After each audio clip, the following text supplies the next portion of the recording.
Americans have been given little evidence to support the deadly boat strikes, which may be in violation of U.S. law. Yeah, and some wonder why the country is taking such bold action when a widely successful Coast Guard program has interdicted at least 1,000 drug boats without any killings, but with major arrests and prosecutions. Let's learn more from retired Coast Guard Admiral William Baumgartner. He was the Guard's operational commander for the Southeastern Caribbean, and prior to that, its chief counsel. He's also with the National Security Leaders for America, a bipartisan group looking at NatSec issues. So good to have you with us. Thanks so much for being here this morning.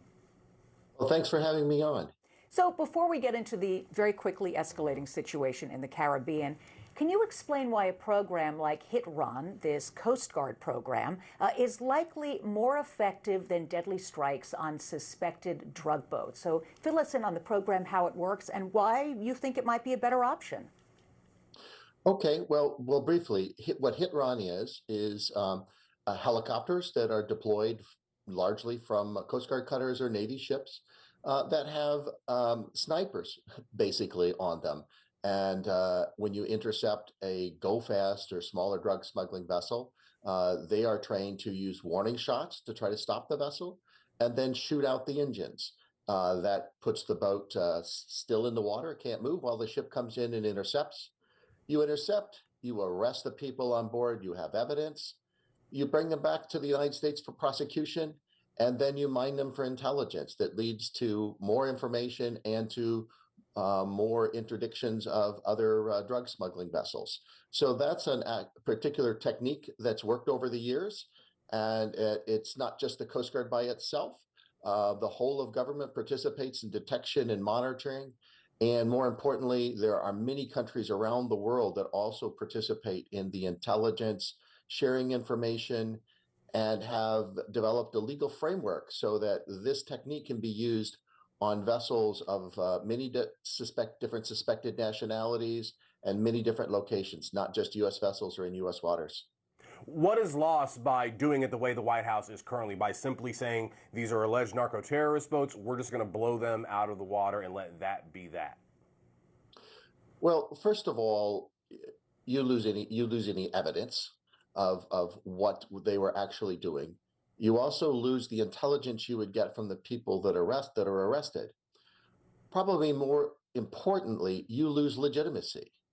When you use deadly force, you need to be very careful that you have a clear basis for it, that you've tried every other possibility to address the problem, and that you have the backing of your international partners before you use deadly force. HitRon does use deadly force, and I'll correct you just a little bit. There have been a couple people injured and a couple deaths in that process in the 25 years HitRon has been in process, but they've all been accidents. They've been people hiding where we couldn't see them and were accidentally injured in the process.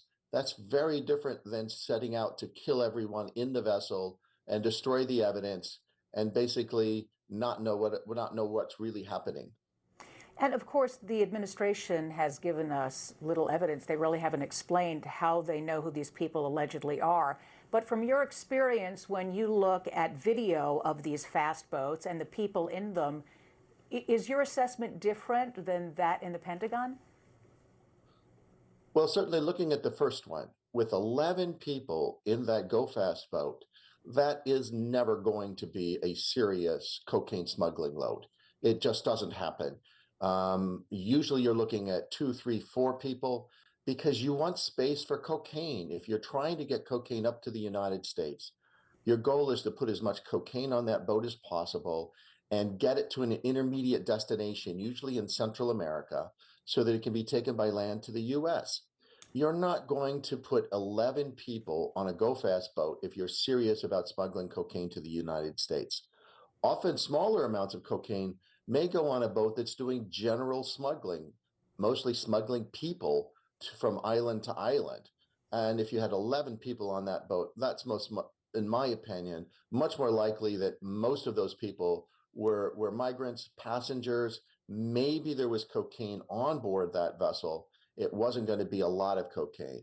But especially if it was headed towards the Windward Islands, those are usually local stops for moving people, moving small amounts of drugs to satisfy the market in that area, or perhaps to get small amounts smuggled over to Europe. That's not serious smuggling to the United States. And it's cocaine anyway. There's never going to be anything other than cocaine as a drug coming up from South America. Admiral, one of the things that we're hearing from the White House is these narco-terrorists and the drugs that they're carrying present a clear and sort of present danger to the United States, and that's why the administration is allowed to act upon them without having to sort of go to Congress. From a legal standpoint, does that reasoning make sense to you? And is there any sort of danger for the men and women who are carrying out these strikes that they could potentially be breaking the law? Well, legally, saying something presents a clear and present danger doesn't quite do it. You need to show under international law that you are facing an imminent threat of actual attack. And you're also in an area that we call the law of armed conflict. And armed conflict has a meaning. We are not in a situation here where drug traffickers are going into the United States with arms trying to harm U.S. citizens.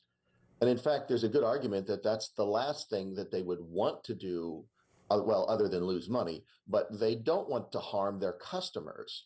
They're willing to accept that a lot of them may die in the process, but it isn't their intent to kill their customers.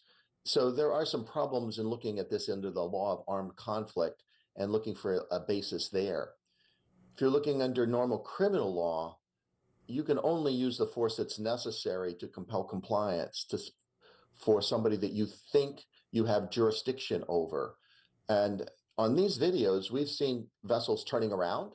We've seen vessels stopping when they see that they're detected. We also saw a vessel of what's called a self-propelled semi-submersible.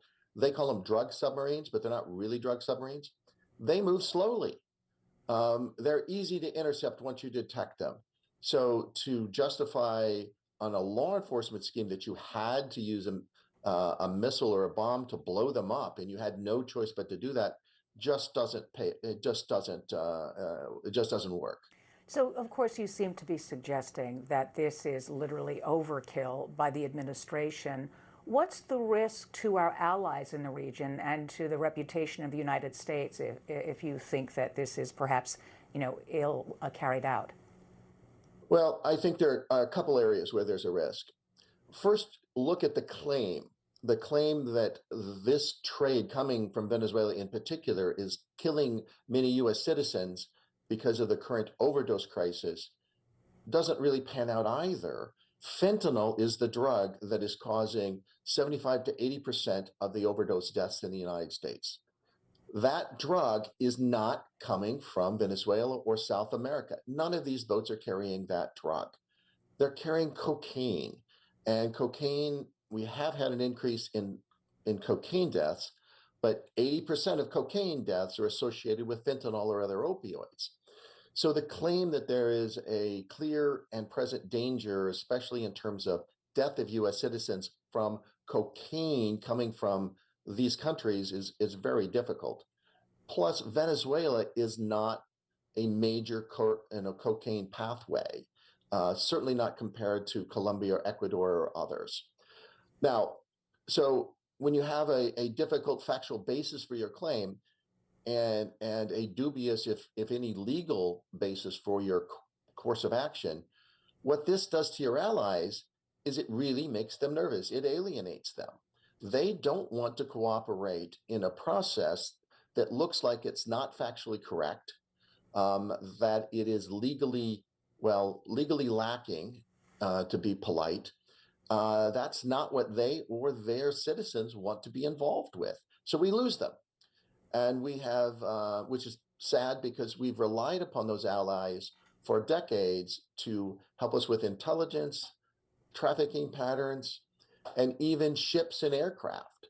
We've traditionally had British, Canadian, Dutch, Belgian, and other nations cooperating in the Caribbean and even working under our military control to help with the cocaine problem coming out of South America. Those allies are going to go look elsewhere. They're going to look at the agreements that they've signed with us and say, this isn't part of our agreement on how we deal with this problem. All right, retired Coast Guard Admiral William Baumgartner. So thankful for your analysis this morning. We really appreciate it. All right. Thank you. Thanks for having me. Thanks.